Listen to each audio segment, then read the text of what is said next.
우리 구약 성경 예레미야 22장 24절부터 30절까지 읽겠습니다. 나의 삶을 두고 맹세하노니 유다 왕 여호야김의 아들 고니야가 비록 내 오른손에 인장 반지라 할지라도 내가 빼어 나 여호와의 말이라 내 생명을 찾는 자의 손과 너의 두려워하는 자의 손 곧 바벨론 왕 느부갓네살의 손과 갈대아인의 손에 주리라. 내가 너와 너를 낳은 어미를 너희가 낳지 아니한 다른 지방에 쫓아 내리니 너희가 거기서 죽고 너희 마음에 돌아오기를 사모하는 땅에 돌아오지 못하리라. 이 사람 고니야는 천대받는 부서진 우상인가? 좋지 않은 그릇이냐? 어찌하여 그와 그 자손이 쫓겨나서 알지 못하는 땅에 들어갔는고? 땅이여, 땅이여, 땅이여, 나 여호와의 말을 들을지어다. 나 여호와가 이같이 말하노라. 너희는 이 사람이 자식이 없겠고 그 평생에 형통치 못할 자라 기록하라. 이는 그 자손 중 형통하여 다윗의 위에 앉아 유다를 다스릴 사람이 다시는 없을 것임이니라. 예. 자, 우리 마태복음 1장 1절을 보면 아브라함의 자손, 다윗의 자손, 예수 그리스도의 계보라. 자, 그렇게 나와 있습니다. 그래서 아브라함부터 예수님까지의 계보를 지금 쭉 나열하고 있는데, 이 마태복음의 계보를 잘 이렇게 마태복음에 나오는 이 아브라함의 자손, 다윗의 자손, 예수 그리스도의 계보, 예수 그리스도의 계보를 이렇게 자세히 읽다가 보면 여기에는 빠진 왕들이 여러 명이 등장을 합니다. 아하시아도 빠졌고, 요아스도 빠졌고, 아마샤도 빠졌고, 그리고 여호야김, 엘리야김도 빠졌어요. 그런데 마태복음 1장의 이 계보를 이렇게 쭉 읽다가 보면은 여고냐의 직계 혈통이죠. 여고냐의 직계 혈통으로 누가 등장을 하냐면 1장 15절에 보면 엘리웃은 엘르아살을 낳고 엘르아살은 마단을 낳고 마단은 야곱을 낳고 야곱은 마리아의 남편 요셉을 낳으니라. 이렇게 됩니다. 이렇게 돼요. 자, 야곱은 마리아의 남편 요셉을 낳았으니, 자, 요셉이 이렇게 이 지금 마태복음의 족보를 따라서 이렇게 쭉 내려가다 보면 아브라함과 다윗의 혈통으로 요셉이 등장을 하는 거예요. 그리고 요셉은 누구하고 정혼을 했다고 그랬죠? 마리아에게 정혼을 합니다. 그죠? 그래서 요셉은 마리아하고 정혼을 하고 마리아에게서 누가 나죠? 그리스도와 칭하는 예수가 나니라. 이렇게 기록을 하고 있습니다. 그죠? 요거를 우리가 이제 로마서 1장 2절부터 4절에 그 복음의 내용하고 한번 이렇게 같이 비교를 좀 해보도록 하겠습니다. 자, 로마서 1장 2절부터 4절을 보면 그 복음은 하나님이 선지자들을 통하여 성경에 미리 약속하신 그의 아들에 관한 것으로 그가 육신으로는 다윗의 혈통에서 나셨으나 성결의 영으로 죽은 자들 가운데서 부활하셔서 능력으로 하나님의 아들로 인정되셨으니 곧 예수 그리스도 우리 주님이시라. 이렇게 그 복음이 뭐다라고 이렇게 디파인을 해놨죠. 그죠? 자, 그 복음은 하나님의 아들에 관한 약속이다 라고 하는 겁니다. 그죠? 하나님의 아들에 관한 약속. 근데 하나님의 아들에 관한 약속인데 첫 번째 약속이 뭐예요? 그가 육신으로 다윗의 혈통으로 나시는 겁니다. 다윗의 혈통으로 나시는 거예요. 첫 번째 약속이 뭐라고요? 다윗의 혈통으로 나시는 거다. 다윗의 혈통으로 나시는 겁니다. 우리가 그 복음이 무엇인가를 잘 알고 나서 제가 다시 한번 구약 성경을 이렇게 쭉 읽다가 예레미야 22장에 딱 가서 보면 예레미야 22장에는 굉장히 이상한 저주가 하나 등장을 합니다. 이게 고니아의 저주라는 거예요. 고니아의 저주. 하나님께서 고니아를 저주하시는 겁니다. 고니아를 어떻게 저주하시느냐 하면 이제 고니아는 다윗의 아들의 계보를 따라서 여러분들이 이렇게 쭉 내려가다가 보면 고니아는 누구의 아들이냐면 엘리야김의 아들입니다. 엘리야김의 아들이에요. 자, 엘리야김은 유다의 왕들 중에 악한 왕 중에 하나죠. 그런데 이 엘리야김의 아들인 여고냐 혹은 고니야, 혹은 여고냐 고니야 혹은 또 다른 이름이 있습니다만 또 다른 이름은 여호야긴이라는 이름이에요. 그러니까 이 고니야는 고니야라고도 불리고 여고냐라고도 불리고 여호야긴이라고도 불리는 왕입니다. 근데 누구의 아들이냐면 엘리야김의 아들이에요. 엘리야김의 아들. 자, 그런데 여러분이 마태복음 1장을 읽으시면 마태복음 1장 11절에 바벨론으로 잡혀갈 때에 요시야는 여고냐와 그의 형제들을 낳으니라 이렇게 되어져 있습니다. 여고냐가 누구의 아들이라고 그랬죠? 예, 여호야킴 혹은 엘리야킴의 아들이에요. 그런데 11절에 보면 누구의 아들로 나옵니까? 요시야의 아들로 나온단 말입니다. 그러니까 예수님의 계보에서 삭제된 사람 중에 하나가 여고냐의 아버지예요. 여고냐의 아버지 엘리야김은 예수님의 족보에서 계보에서 삭제가 됩니다. 이 사람은. 그리고 요시야의 아들로 그냥 여고냐가 등장을 하는 거예요. 자, 그런데 이 여고냐에 대해서 하나님께서 저주를 하십니다. 여호와 하나님께서 어떻게 저주를 하시죠? 이 사람 여고냐는 땅이여 땅이여 땅이여 나 여호와의 말을 들을지어다 나 여호와가 이같이 말하노라 너희는 이 사람이 자식이 없겠고 그 평생에 형통치 못할 자라 기록하라 이는 그 자손 중 형통하여 다윗의 위에 앉아 유다를 다스릴 사람이 다시는 없을 것임이니라 이런 저주를 내렸습니다. 자, 이게 무슨 저주예요? 여고냐는 이제 여러분들이 우리가 구약 성경을 읽다 보면 하나님께서 이스라엘 나라에 굉장히 중요한 직분이죠. 직분인데 굉장히 중요한 직분이 세 가지 직분이 있습니다. 그 세 가지 직분이 뭐냐면 제사장이라는 직분입니다. 제사장. 그 다음에 선지자의 직분입니다. 그리고 왕의 직분이죠. 왕의 직분이에요. 이스라엘의 첫 번째 왕이 누구였었냐면 사울이었습니다. 사울은 어느 지파 사람이죠? 베냐민 지파 사람이죠. 그렇죠? 베냐민 지파. 그러니까 베냐민 지파에서 첫 번째 왕이 등장을 했는데 이 사람은 하나님에 대해서 무심했어요.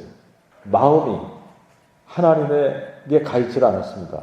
그런데 그래서 하나님께서 사울을 이스라엘의 왕으로 삼은 것을 어떻게 한다고 그러셨죠?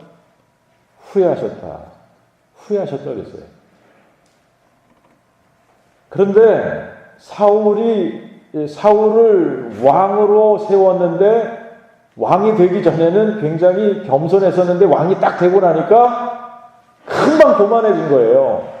그래서 하나님을 향한 마음을 그냥 왕이 되자마자 버려버렸습니다. 자, 그러니까 사무엘도 굉장히 근심을 했고 이제 하나님도 어떤 표현을 쓰셨느냐면 내가 사울을 이스라엘의 왕으로 삼은 것을 후회한다. 그러셨습니다.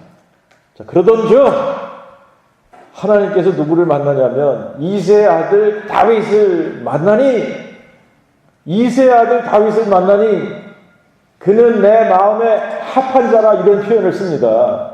여러분, 근데 우리 성경의 번역이 이 부분도 잘못됐습니다.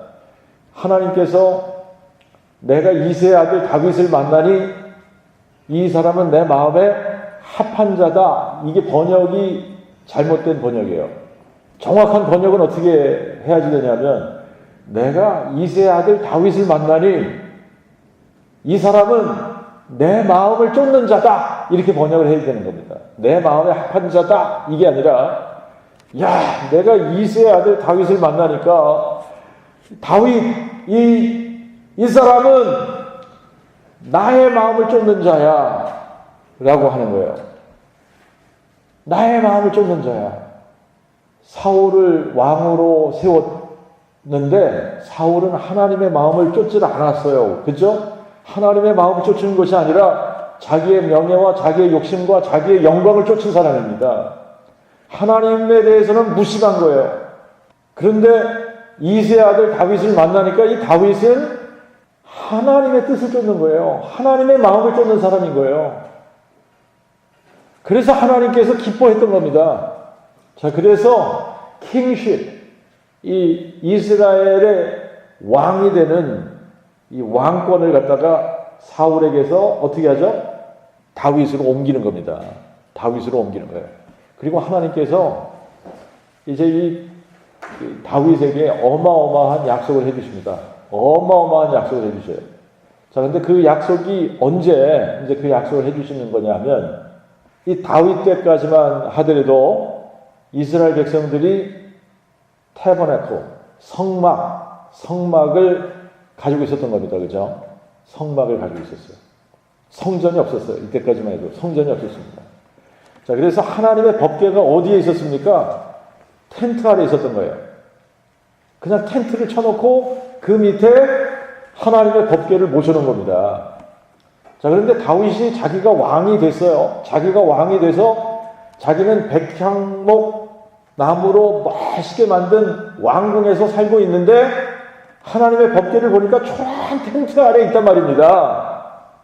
사울은 하나님의 법궤가 초라한 텐트 아래 있던 어디에 있던 전혀 마음을 쓰지 않던 사람인데, 다윗은 자기가 왕이 되고 났는데 자기는 호화스러운 왕궁에 살고 있는데, 하나님의 법궤는, 하나님은 만왕의 왕이신데, 아니 어떻게 만왕의 왕이 하나님의 이 법궤가 그냥 초라한 텐트 아래 있을 수가 있냐. 그러니까 마음이 굉장히 아팠던 거예요.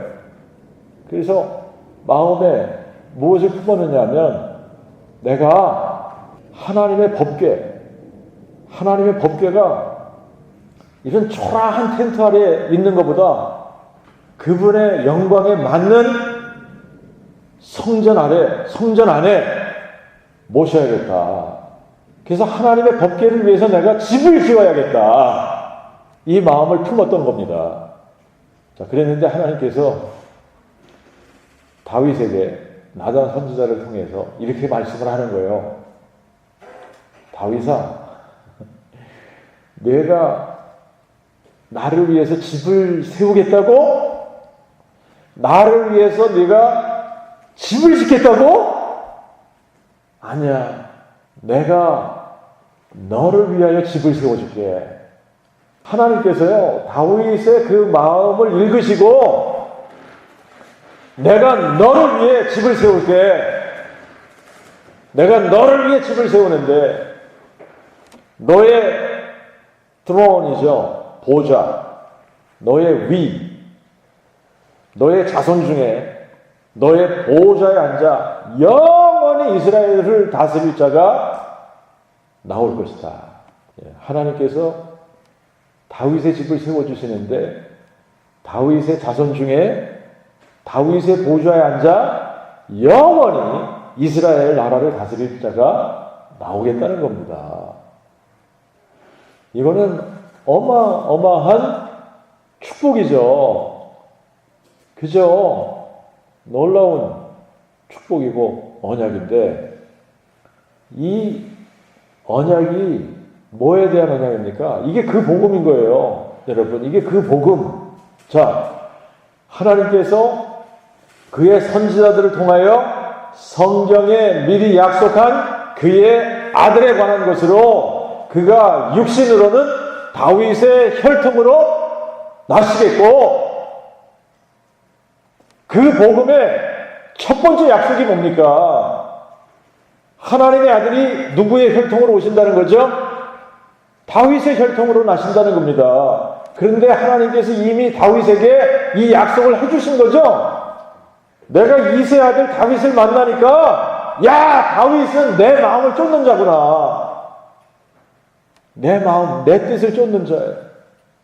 다윗이 하나님의 법궤를 위해서 성전을 지어야겠다, 이런 마음을 딱 품었을 때 하나님께서, 아니야, 다윗아, 내가 너를 위해, 오히려 내가 너를 위해 너의 집을 세워줄게.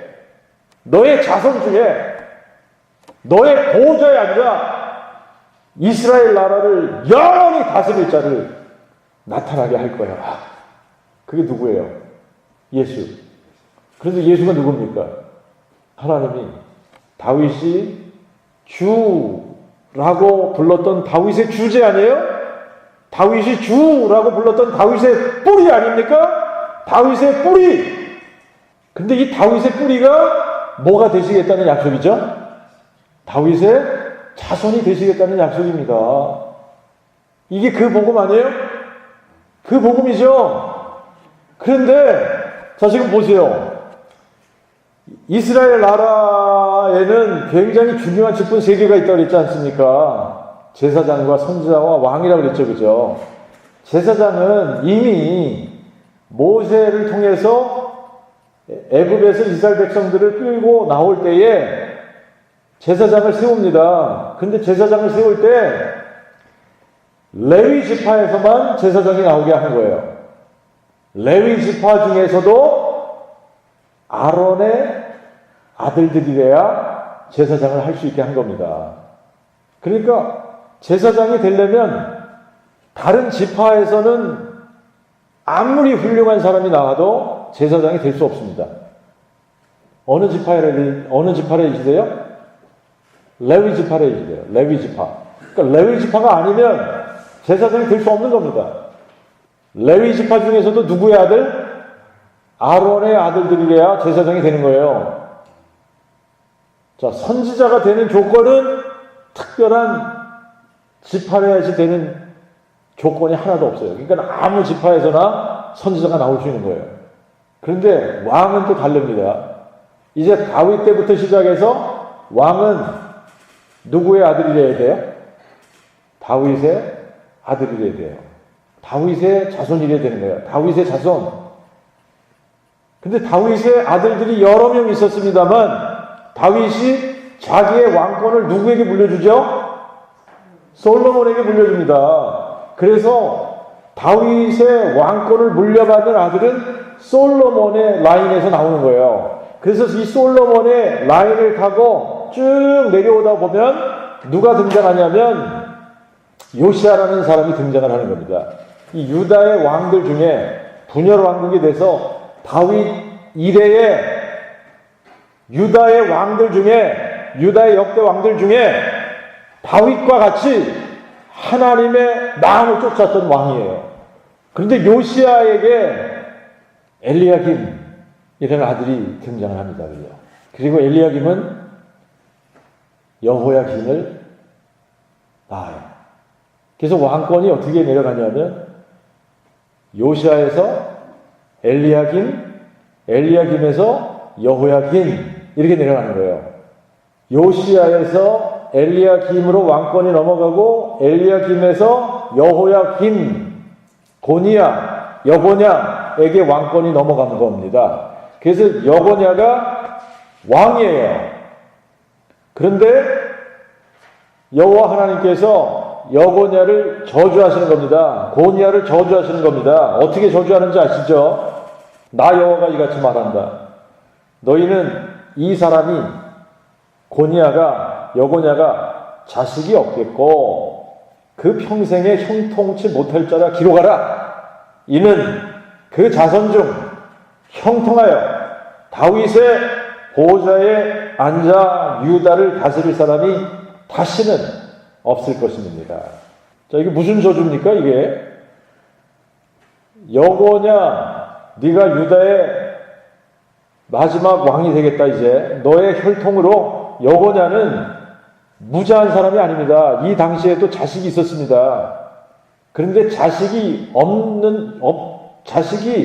이 사람은 자식이 없는 것처럼 기록하라는 거예요. 그래서 평생에 형통치 못할 자라고 기록하라는 겁니다. 왜 그러냐면 여호냐의 자손으로, 여호냐의 피를 받은 아들, 혈통으로는 뭐가 안 된다고요?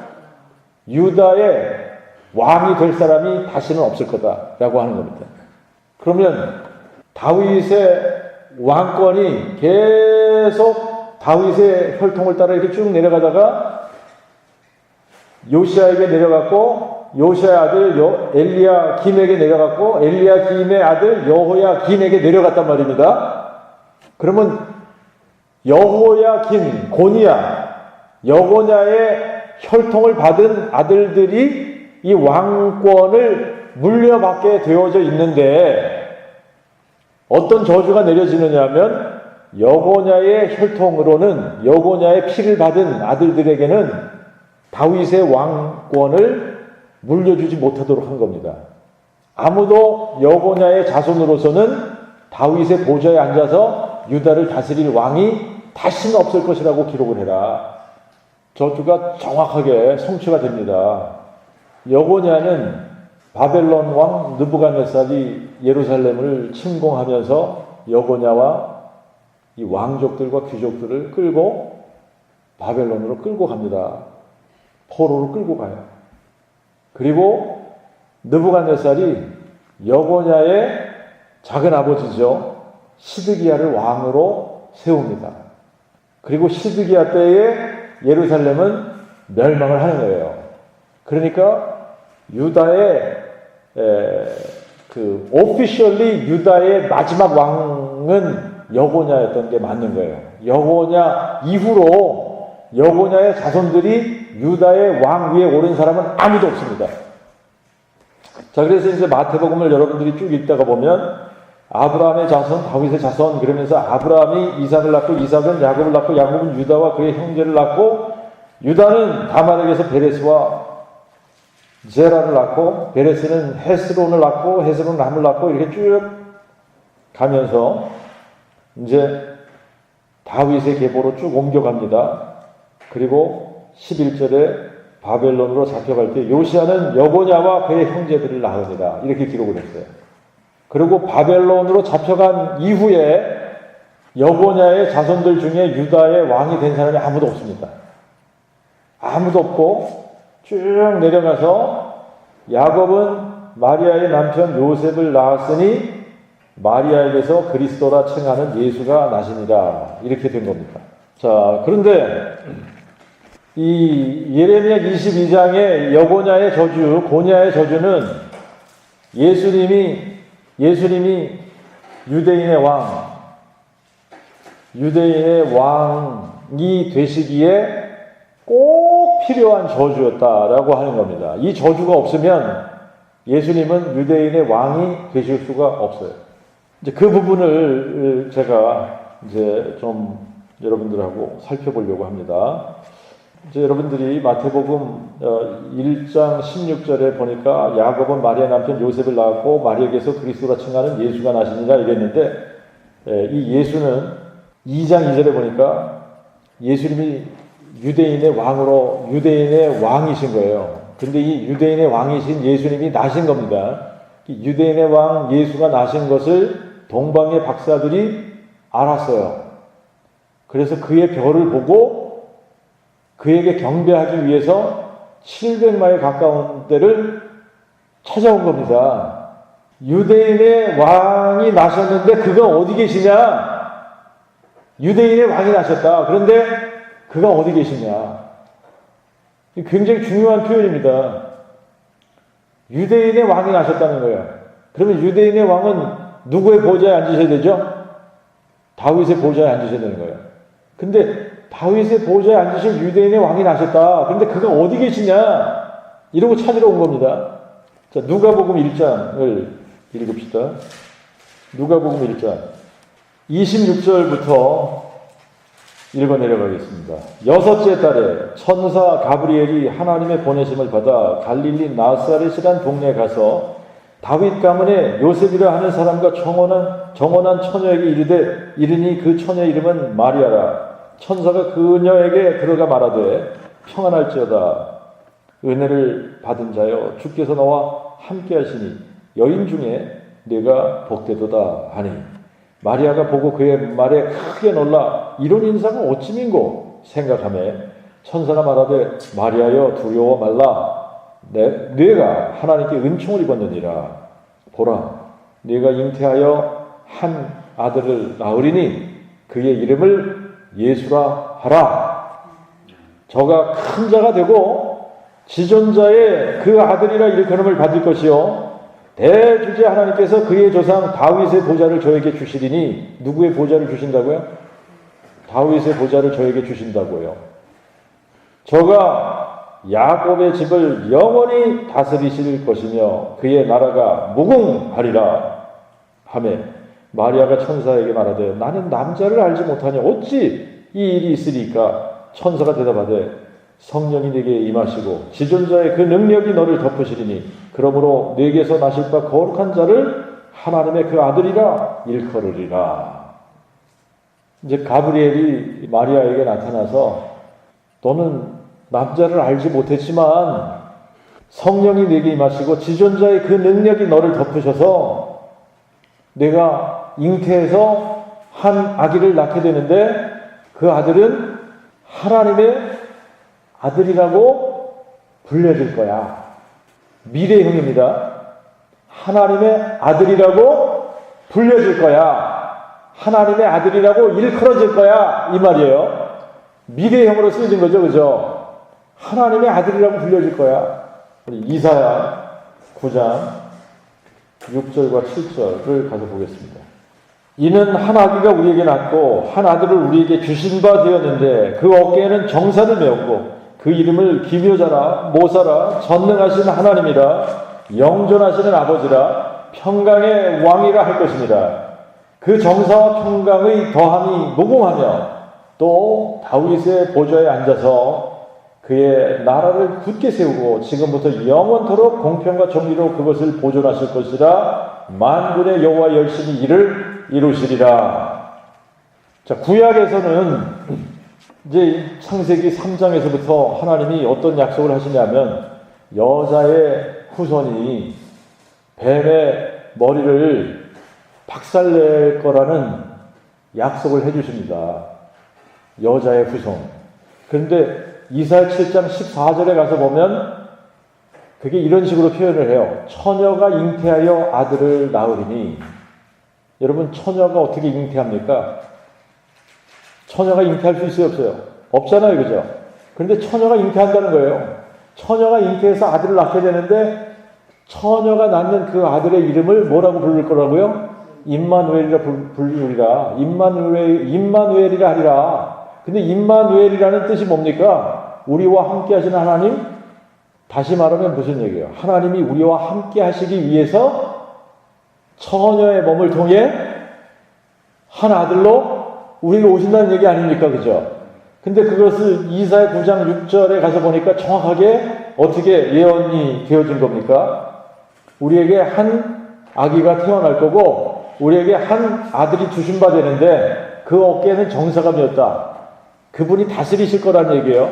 정부가 그 어깨에 있다는 얘기입니다. 그죠? 그리고 그의 이름을 뭐라고 부른다고요? 기묘자라, 모사라, 전능하신 하나님이라, 영존하시는 아버지라, 평강의 왕이라. 그러면 누가 한 아들로 우리에게 오신다는 얘기를 하고 있는 겁니까? 전능하신 하나님이, 영존하시는 아버지가 기묘자이시며 모사이시며 평강의 왕이신 그분이 한 아들로 우리에게 오신다는 약속이죠? 그런데 그분이 다윗의 보좌에 앉으신다는 거 아니에요? 그분이 다윗의 보좌에 앉아 그의 나라를 굳게 세우고 지금부터 영원토록 공평과 정의로 그것을 보존하실 것이라. 자, 그러니까 이 약속은 다시 말하면 전능하신 하나님이, 영존하시는 아버지가 처녀의 몸을 통해 한 아기로 우리에게 오셔서 그분이 다윗의 보좌에 앉으시겠다, 이 약속입니다. 그게 하나님께서 다윗이 내가 여호와를 위하여 하나님의 법궤가 그분의 영광에 맞는 집에 거할 수 있도록 하나님의 집을 내가 지어야겠다 라고 하는 그 마음을 품었을 때 하나님께서 다윗에게 하신 약속이 뭡니까? 내가 너의 집을 세워줄게. 네가 내 집을 세우는 게 아니라 내가 너의 집을 세워줄게. 너의 자손 중에 너의 보좌에 앉아 이스라엘 나라를 영원히 다스릴 너의 아들을 세울 거야. 근데 그 약속이 무슨 약속이에요? 하나님이 다윗의 뿌리이신 영존하시는 아버지, 전능하신 하나님이 다윗의 혈통으로 오시겠다는 약속 아닙니까? 그 약속인 거예요. 그런데 다윗의 혈통으로 오시는데 예레미야 22장에 고니아의 저주가 절대적으로 필요한 저주였다라고 하는 겁니다. 이 저주가 없으면 여고냐의 혈통 중에 누군가가 다윗의 보좌에 앉아야 되는 거예요. 그러면 여러분, 그 다윗의 왕권은 영원히 가는 것이 아니라 여고냐의 아들 중에 다윗의 왕위에 올랐다 그 사람이 죽으면 또 그 아들 중에 누군가가 또 다윗의 왕위에 올라야지 되고, 계속 죽으면 또 다른 사람이 왕위에 올라야지 되는 겁니다. 자, 그런데 하나님께서 여고냐에게 저주를 내리셨습니다. 더 이상 내 혈통 중에는 다윗의 보좌에 앉을 사람이 아무도 없을 것이다. 그래서 여고냐의 혈통으로 이 세상에 태어난 사람은 합법적으로 다윗의 보좌에 앉을 수 있는 왕 위에 앉을 수 있는 자격 조건을 갖춘 사람이지만 왕이 될 수 없는. 그런데 그 중에 누가 등장하죠? 요셉이 등장을 하는 겁니다. 요셉. 그게 요셉은 다윗의 자손이에요. 그런데 다윗의 보좌에 앉을 수 있는 합법적인 자격 조건을 갖춘 여고냐의 혈통으로 태어난 사람이다 라고 하는 겁니다. 합법적인 자격은 있어요. 그렇지만 실제로는 다윗의 보좌에 앉을 수 없는, 뭐 때문에? 여고냐의 저주 때문에. 그런데 이 저주가 절대적으로 필요했다라고 하는 겁니다. 그래서 저주하신 거예요. 여고냐가 이렇게 저주를 당함으로 말미암아 이 다윗의 보좌에 앉을 수 있는 자격 조건을 갖춘 사람은 어떤 사람이 되냐면, 첫 번째가 합법적으로 다윗의 보좌에 앉으려면 다윗의 아들 솔로몬의 라인을 타고 쭉 내려와서 여고냐의 자손들 중에 한 사람으로 호족에 올려줘야지 돼요. 그래야지 합법적인 유다의 왕이 될 수 있는 자격 조건을 갖추는 겁니다. 그런데 여고냐의 혈통이면 안 되는 거예요. 이게 아이러니컬한 겁니다만 이 굉장히 중요한 자격 조건입니다.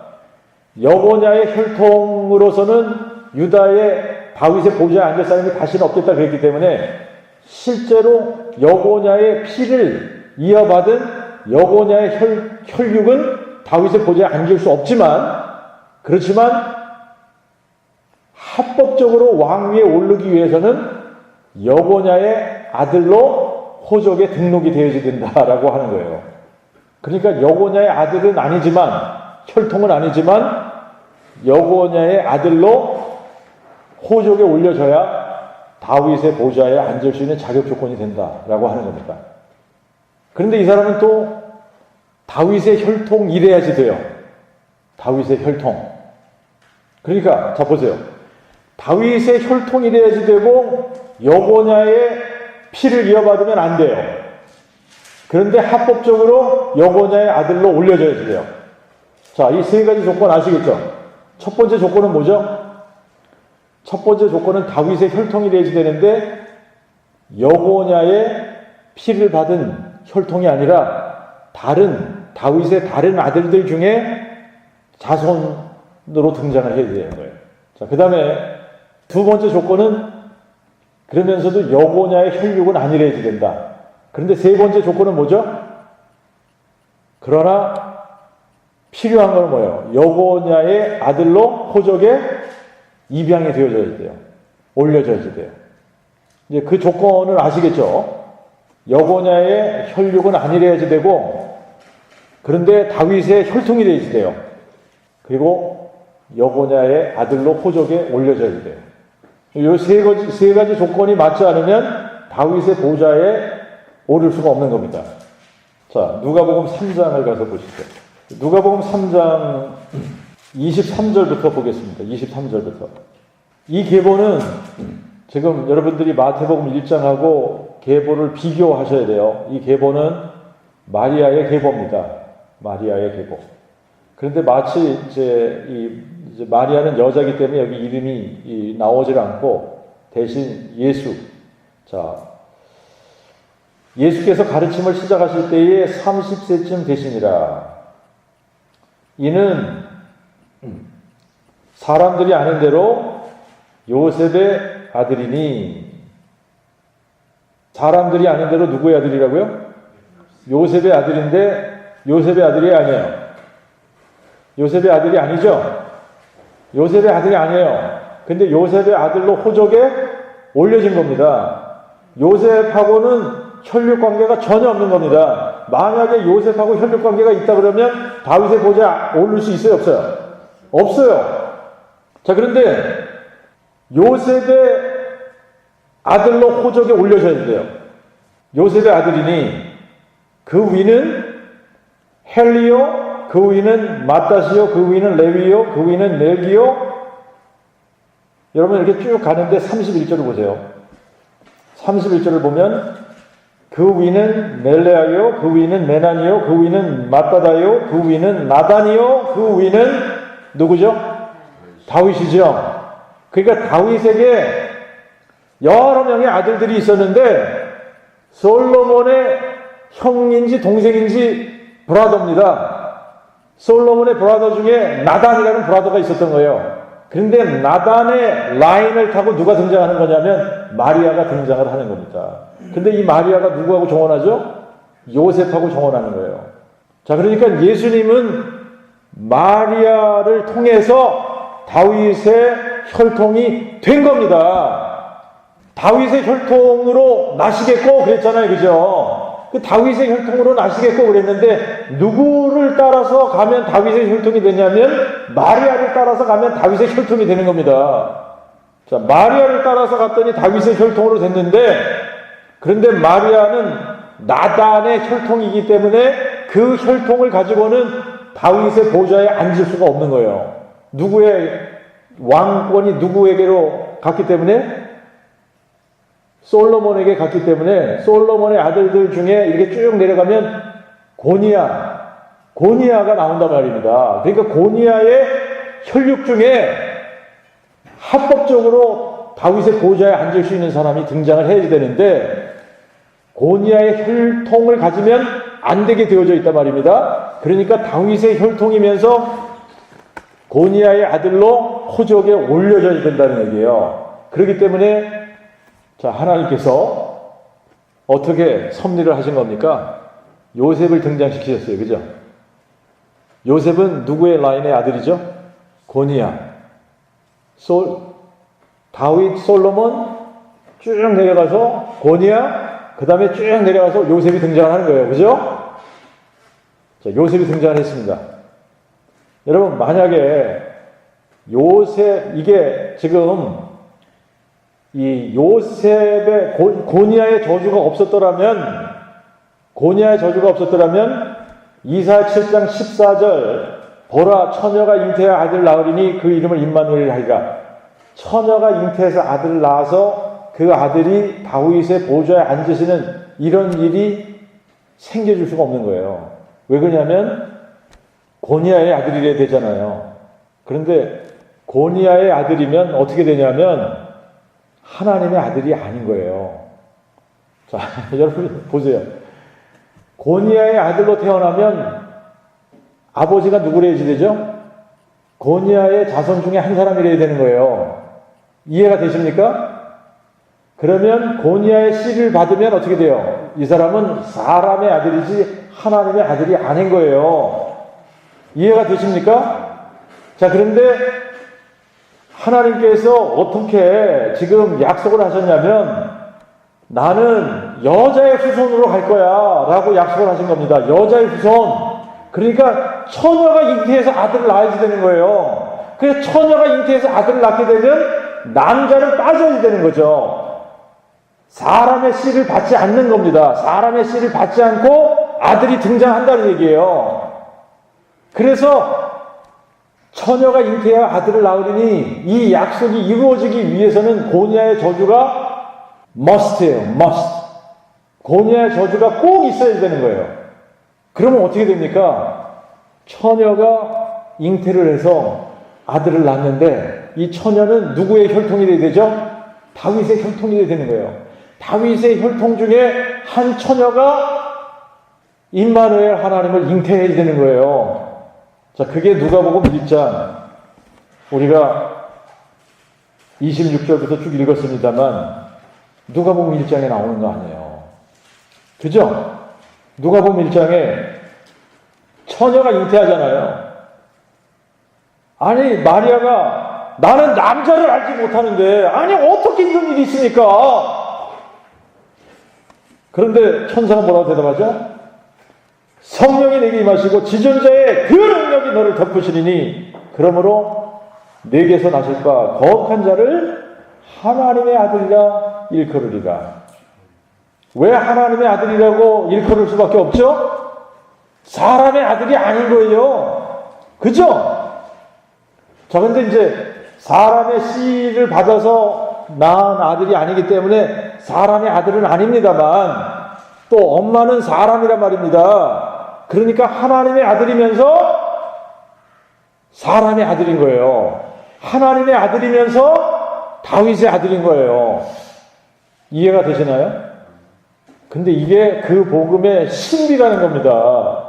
그 복음의 신비. 아니 어떻게 하나님이 사람의 아들이 되실 수 있으며 아니 어떻게 처녀가 잉태해서 아들을 낳느냐 말입니다. 그런데 만군의 여호와의 열심히 이를 이루시리라.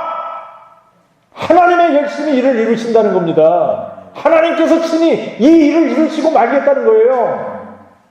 우리가 그 복음을 몰랐을 때는 하나님에 대해서 어떻게 배워왔냐면 하나님은 태초부터 성부, 성자, 성령이 계시다 이렇게 배워왔습니다. 그래요 안 그래요? 그렇게 배워왔죠? 근데 그 복음을 딱 깨닫고 나면 이게 잘못된 가르침이라는 걸 아는 거예요. 태초부터 성부, 성자, 성령이 계신 게 아니라 태초부터 하나님은 한 분 하나님이신 겁니다. 하나님은 한 분 하나님이신데 그 하나님이 누구냐? 여호와 하나님이신 거예요. 그러면 신명기 6장 4절이 정확하게 맞는 겁니다. 우리 하나님 여호와는 한 분 여호와시니 성경은 하나님이 한 분이시라고 하는데 그 복음을 모르는 신학자들이 어떻게 한 거죠?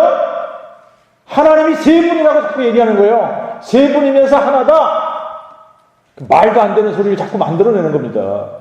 그래서 그 복음을 모르는 사람, 그 복음을 모르는 신학자들이 이 신학을 만들어내면서 어떻게 지금 설명을 합니까? 태초부터 하나님은 성부, 성자, 성령으로 존재하시는데 성자가 성부의 보내심을 받고 이 세상에 왔다. 이렇게 얘기를 하는 겁니다.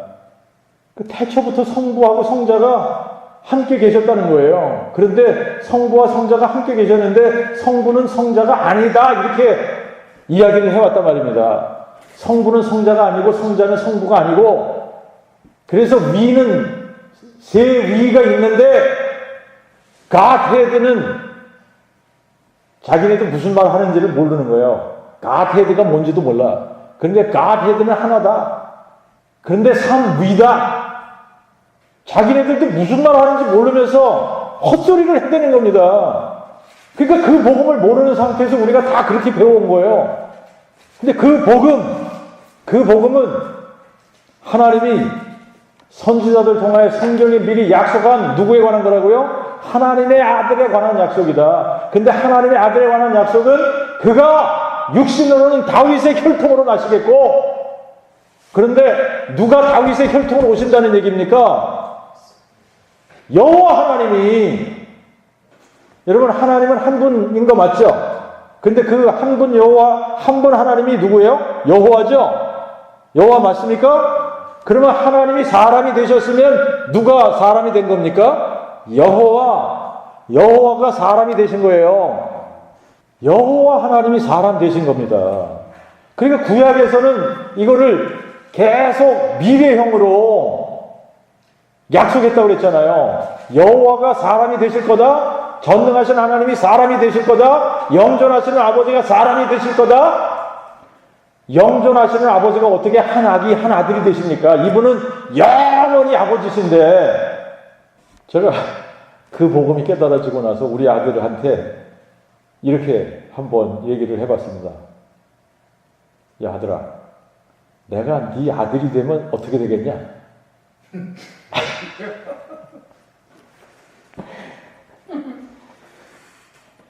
그 얘기 아니에요.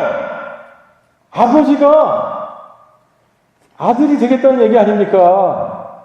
영존하신 아버지인데, 그 영존하신 아버지가 우리의 아들로 오시겠다는 얘기 아니에요. 이게 어떻게 말이 되는 겁니까?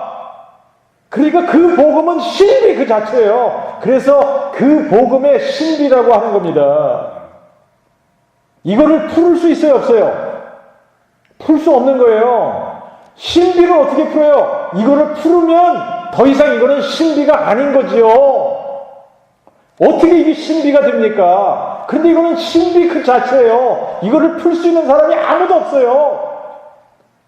그런데 신학을 했다는 신학자라는, 소위 신학자라는 인생들이 자기네들이 이거를 풀겠다는 거 아닙니까? 그래서 이거를 풀겠다고 하면서 나온 게 뭐예요?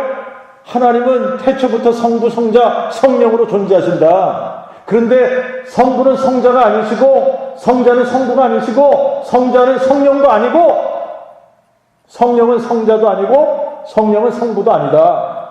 그런데 이 세 하나님은 또 하나다. 뭔 얘기하는 건지도 몰라요.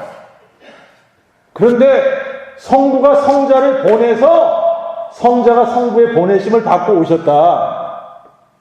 성경에도 없는 얘기를 하는 겁니다. 자, 성경은 뭐라고 가르치고 있어요? 우리 하나님 여호와는 한 분 여호와시니, 한 분 여호와시라는 거예요. 근데 그 여호와 하나님이 사람 되시겠다는 얘기입니다. 계시록 22장 16절을 가서 읽읍시다.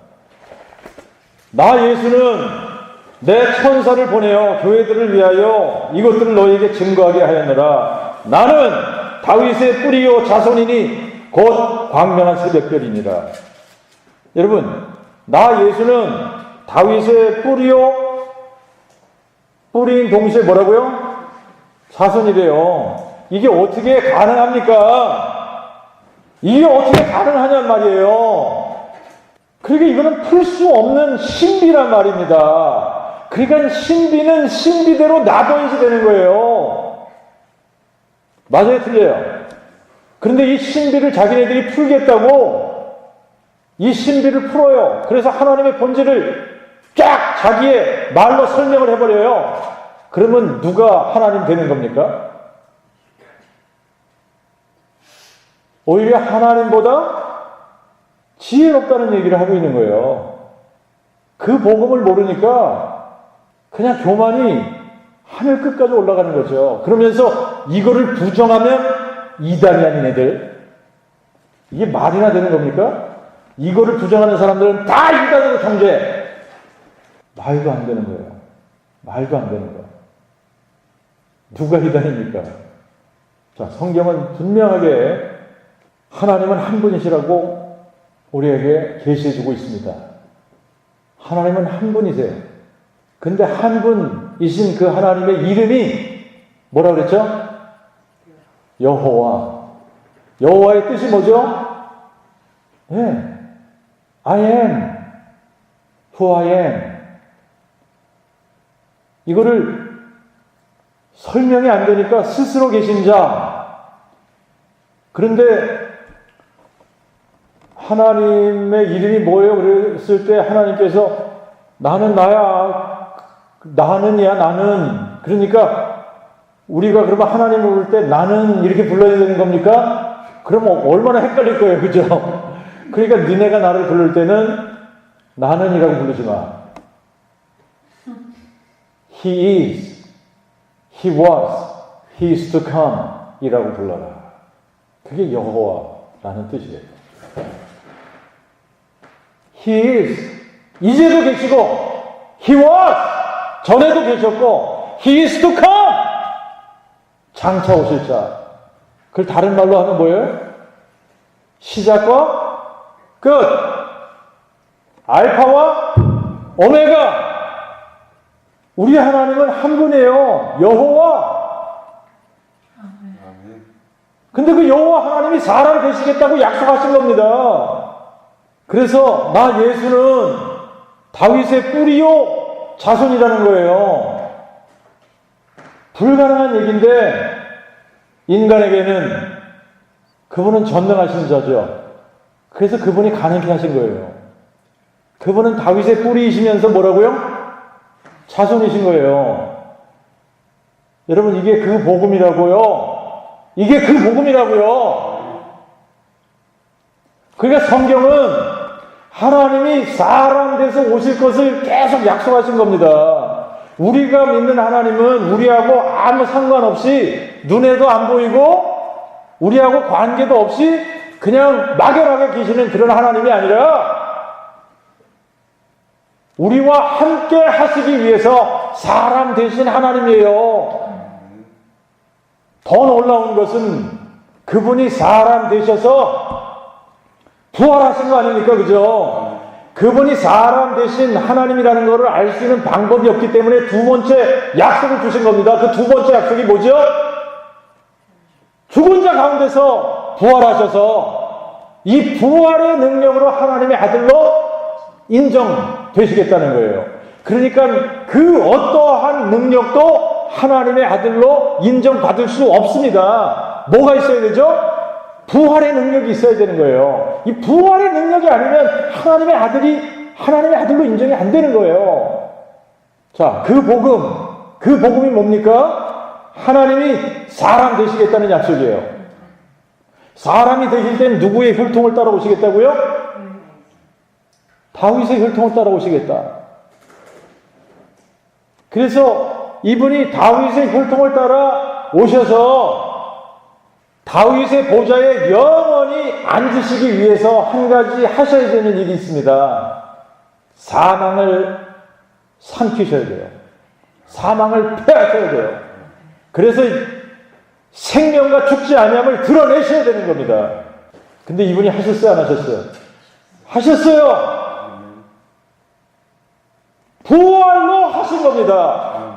죽은 자 가운데서 부활하셔서 부활의 능력으로 사망을 삼키고 생명과 죽지 아니함을 드러내신 겁니다.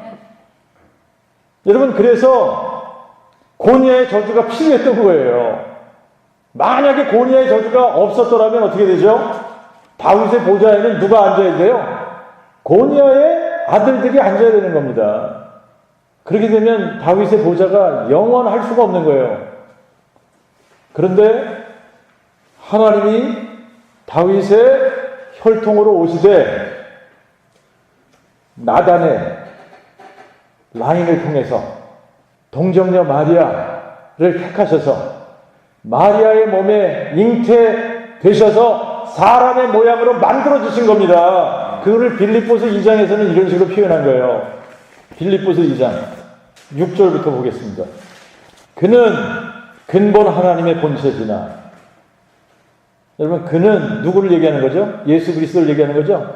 예수 그리스도는 근본 하나님의 뭐라고요? 본체시라고요. 이거를 다른 말로 하면 그는 하나님 자신이라는 얘기를 하고 있는 겁니다. 그는 하나님 자체시다. 그런데 하나님과 동등됨을 취할 것을 여기지 아니하시고 자기를 비워 종의 형체를 가져 사람들과 같이 되셨고, 여기서 우리는 사람들과 같이 되셨고 이렇게 번역을 했습니다만 이게 올바른 번역이 아닙니다. 올바른 번역을 하려면 자기를 비워 종의 형체를 가져 사람들과 같은 모습으로 만들어주셨다는 거예요. 그래서 영어는 정확하게 이렇게 번역을 했습니다.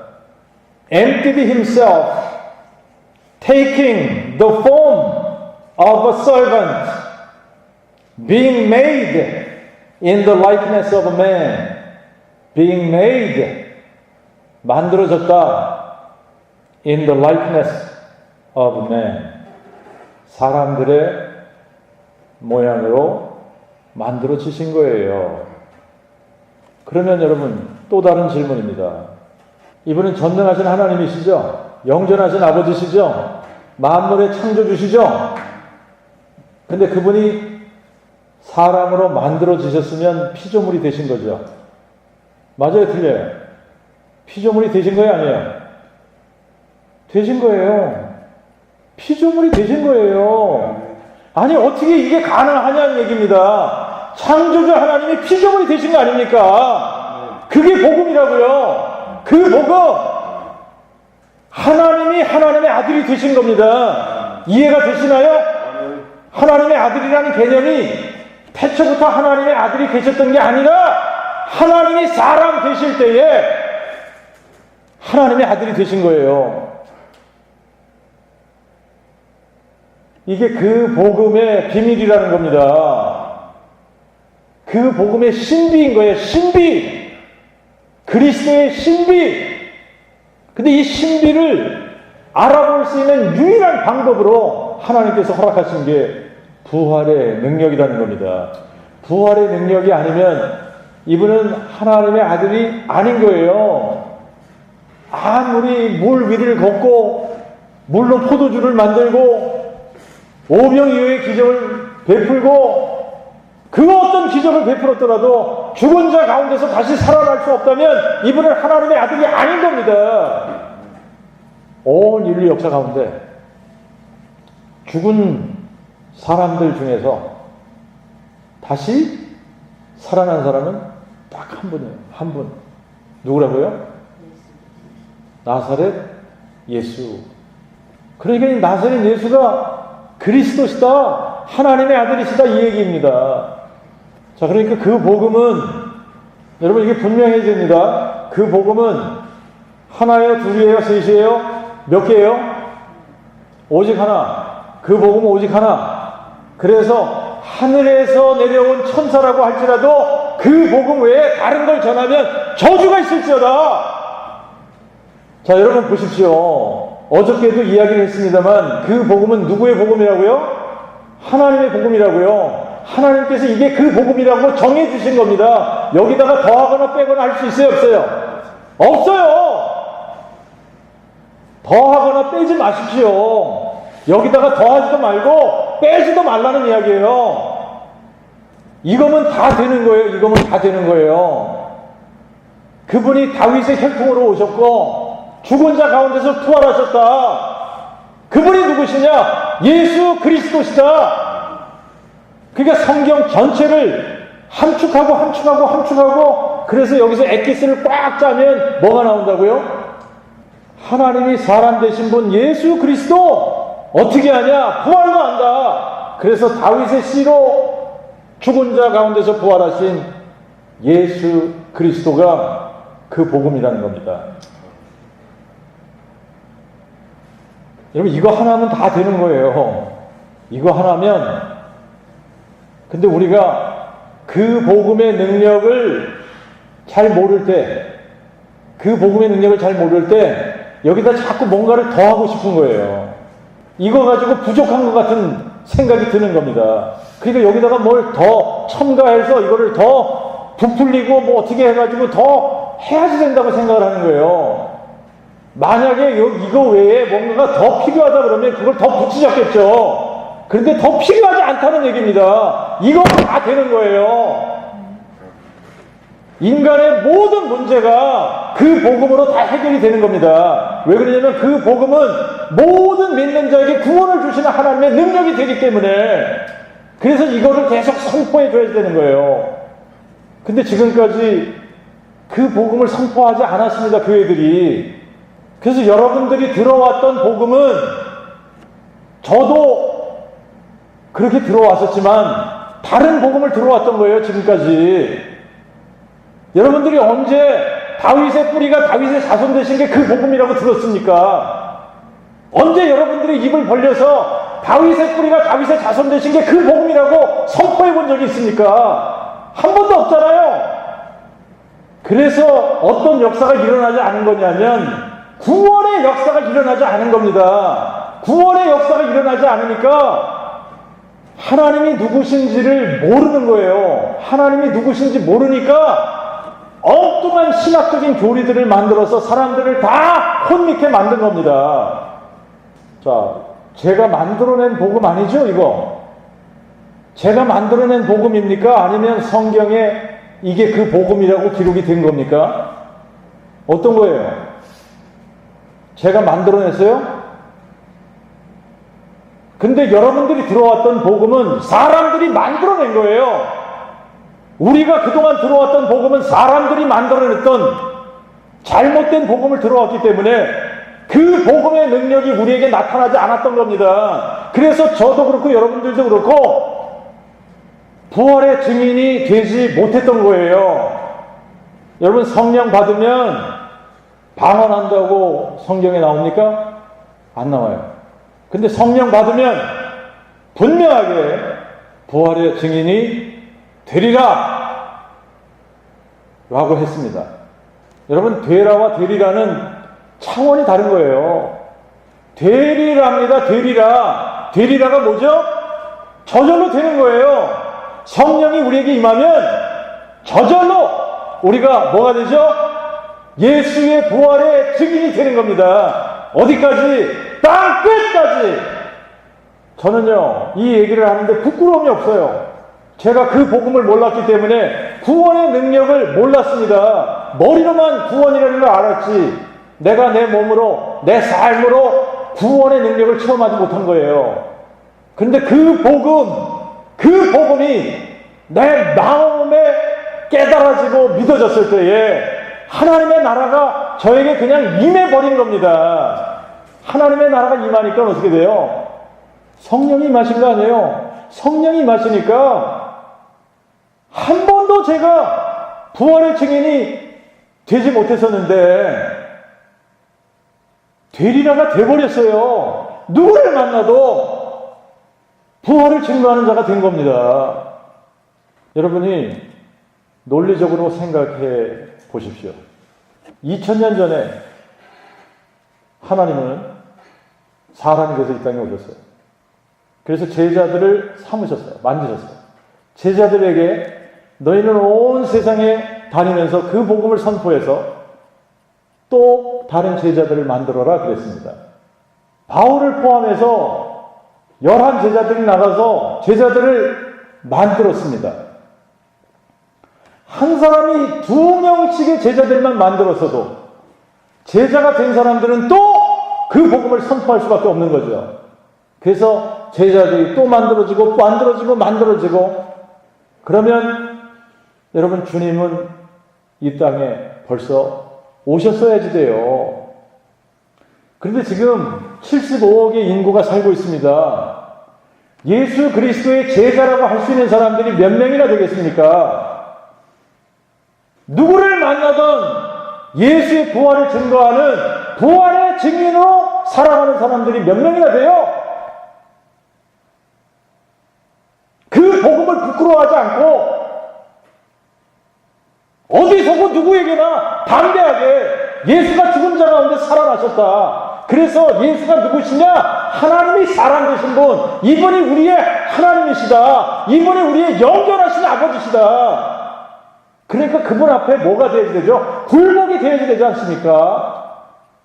근데 그 복음이 선포가 안 되면 예수 이름 앞에 굴복이 안 되는 거예요. 종교적인 열심은 부릴 수가 있습니다. 근데 그 종교적인 열심이 사람들로 하여금 자기의 의의를 쌓게 만드는 거예요. 제가 한 군데만 더 여러분들하고 쉐어하고 마치도록 하겠습니다.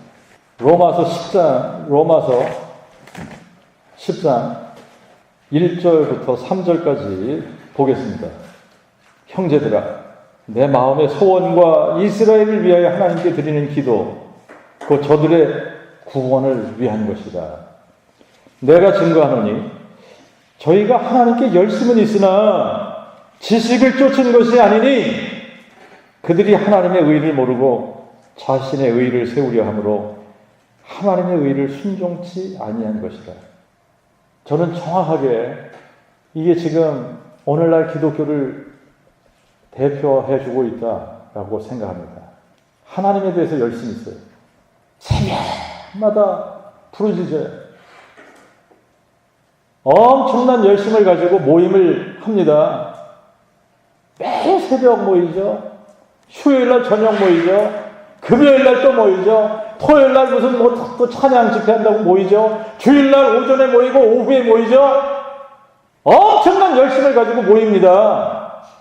그런데 저희가 하나님께 열심은 있는데 지식을 쫓은 것이 아니라는 거예요. 그 복음을 모르면서 열심을 내고 있다는 이야기를 하고 있는 겁니다. 그들이 하나님의 의를 모르기 때문에 자신의 의를 세우려고 하나님의 의를 순종치 않냐는 것이다.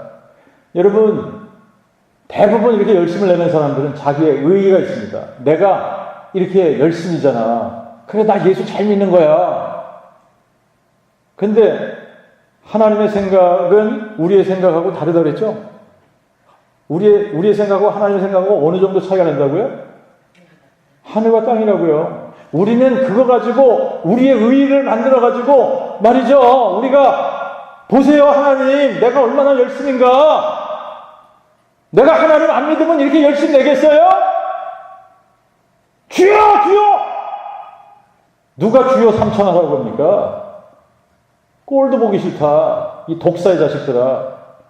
너희들은 내 의의가 뭔지도 모르고 너희의 의의를 세우기 위해서 나의 의의를 순종치 않는 거야. 그 말씀을 하고 있는 겁니다.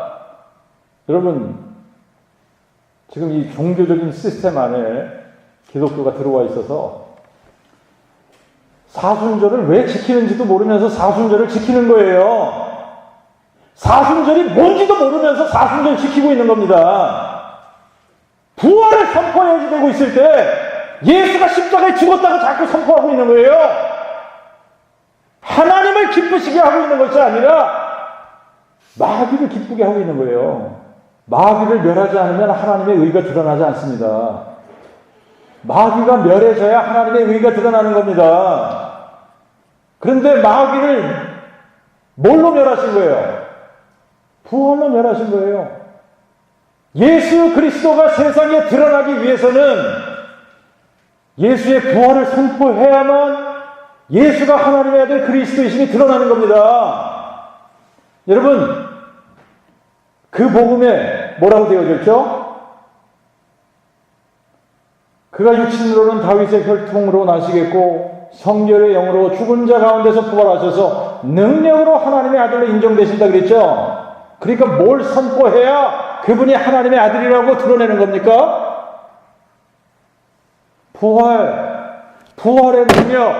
부활의 능력을 선포해야 거기에 생명이 있는 거예요.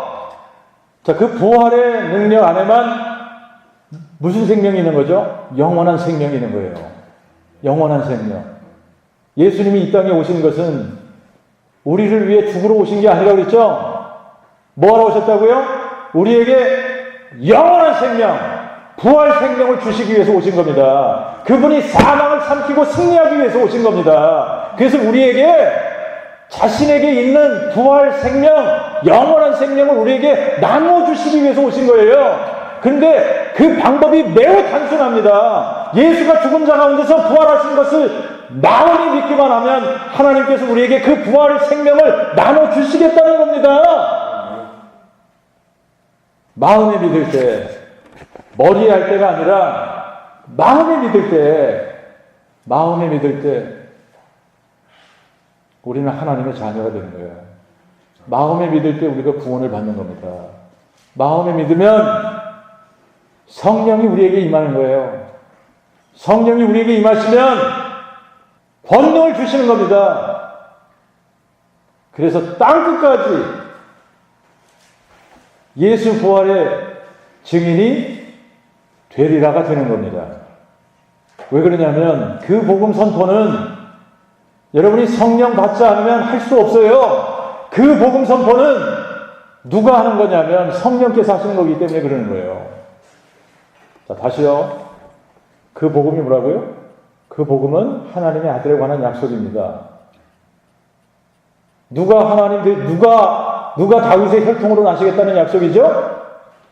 전능하신 하나님이, 영존하시는 아버지가 여호와 하나님이 사람 되시겠다는 약속이에요.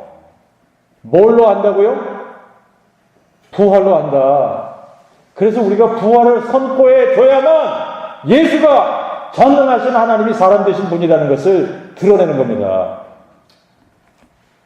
자, 그게 마음에 믿어져야만 예수 이름 앞에 굴복이 되는 거예요. 굴복이 안 되면 우리의 마음을 드릴 수가 없는 거예요. 마음이 드려져야 굴복이 되는 거예요. 그래서 마음에 믿으라는 겁니다. 마음에 믿는 사람들에게만 하나님께서 어떤 능력을 경험하게 하시느냐? 구원의 능력을 경험하게 하시는 거예요. 흑암의 권세에서 건짐을 받아 하나님의 나라로 옮기시는 겁니다. 하나님의 나라가 우리의 마음 가운데 임해버리는 겁니다. 그러면 끝나는 거죠. 그죠? 네. 할렐루야. 기도하겠습니다.